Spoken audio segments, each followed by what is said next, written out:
Well, hello everybody, and thank you for tuning in to us on a gray old day. Sure has been a busy time here around your parish with so many baptisms and funerals, and of course we've got graduation coming up tomorrow night of our kids. And I'm looking forward to that. I remember last year's COVID graduation. That was one of the more pleasant evenings of the year. And I hope tomorrow night will be too. It's a real good thing for not just the kids to get together, but for the families to get together too. Well, I guess I better move right along here because there's no end of desire to get in here. So 8th grade graduation's tomorrow night at 7 o'clock. On my little notes that Teresa Albright kindly prepared for me, she's thinking it might be live streamed. I don't know if it's going to be or not, really.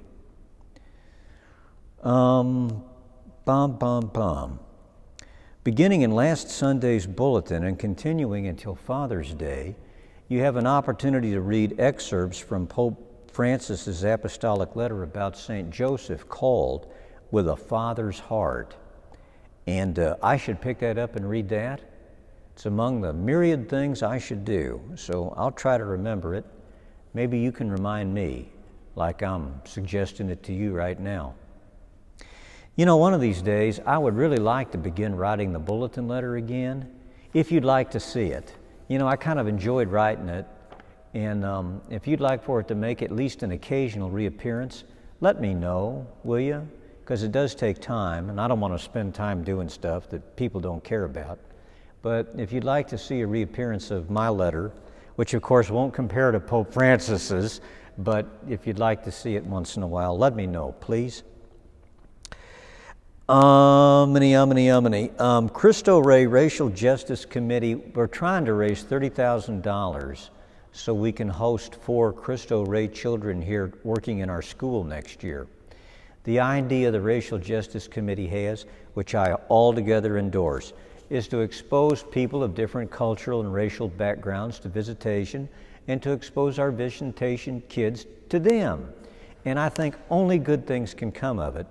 But in a justice, you know, to Cristo Rey High School, we need to raise the money to sponsor those kids. I think that we're up to around 23,000 of the 30 that we need. So if you've been thinking about it, well, here's your chance to get off the dime. And anything you'd like to contribute towards sponsoring the Cristo Rey students at Visitation would sure be appreciated. Yesterday, a big, long list of priest assignments came out by the Perpetually Glorious Diocese of Kansas City, St. Joseph. And I don't know what to say about them really. I don't think that they certainly don't affect this parish. And in fact, they don't even affect this deanery, except that Father Kreidler, you remember our old pal, Father Alex Kreidler, he was here briefly. They made him a pastor, son of a gun. He's going to be the new man at St. Gabriel Parish up north of the river, so he'll be leaving Thomas More to do that. Last weekend, at least for the 8 and 10:30 Masses, Lee Comer, one of our diocese's 22 seminarians, was here to talk to us about the Tomorrow's Priest Collection, which helps underwrite the education of the 22 seminarians this diocese currently sponsors. He talked about a green envelope here in the narthex. I see that they're still here. I don't know how long they're going to be, but I do want to also ask you to please consider contributing to the education of our seminarians.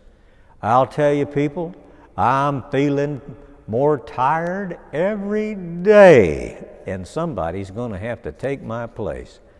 I was so impressed with Lee Comer. He'd make a great pastor here someday, but he's got to get educated first.